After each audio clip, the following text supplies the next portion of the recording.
Oh, ora sah angen-angen di bojo penyanyi mati nom kowe kok iso. Iki lho lek ngingeti villa kok ndlongo pae. Hah? Nah, ya wis ora sah pengen disedakne tanggamu kowe kok iso. Anggo rabi sablah. Nah, ya serabi aku ki lho tanggamu renek sing meri. Nek kowe rabi villa iso didukune kowe. Ngukir endah ayumu kaya widodari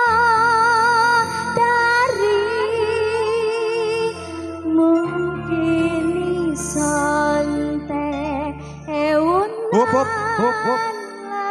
Lah sing mbok video ki apa kok bokonge villa tok kuwi. Di zoom. Videone di zoom. Kaya roroman to gumun. Tak incek sing di video apa?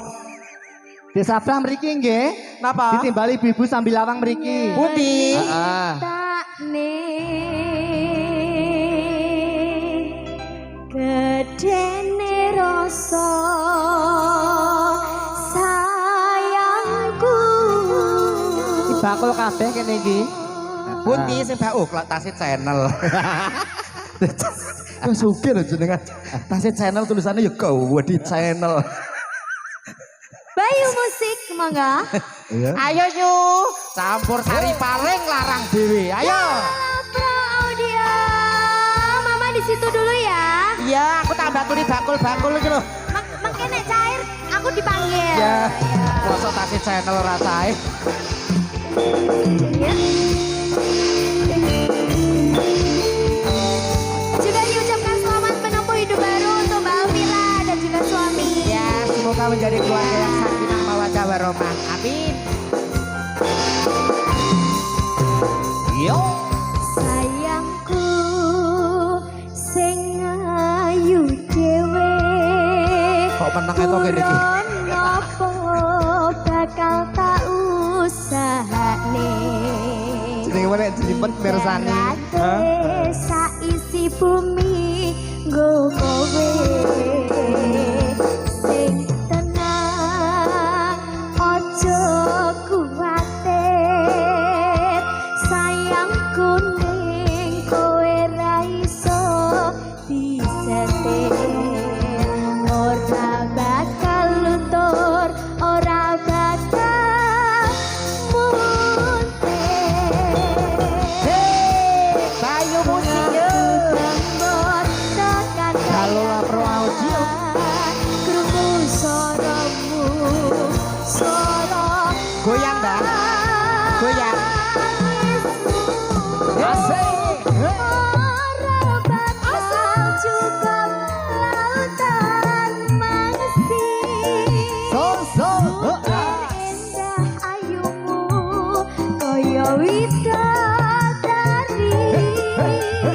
Mungkin isone ewunan aku nyeritane gedene rasa sayang. Boleh joget bareng-bareng tangan di atas semuanya.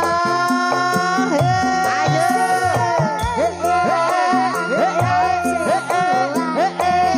Sambil lawang ramekan yo. Kowe ra iso bisa Asik.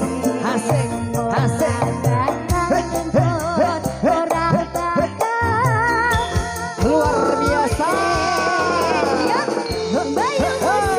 Bayu musik. Galola profesional sound system coy. Setlocknya di mana ini? Kita ke belakang, olahraga. Joget saya. Kali mau? Kali. Ya, sehat-sehat ya. Ayo, Fir. Sayangku, sing ayu dhewe. Urut nopo bakal tak usahane. Ibaratke saisi bumi nggo kowe sing tenang ojo kuwatir sayangku ning kowe ra iso disetir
Minang Henteng. Gedene rasa sayangku mungkin iso entek eunan aku nyeritakne gedene rasa sayangku. Gimana Mas Arya?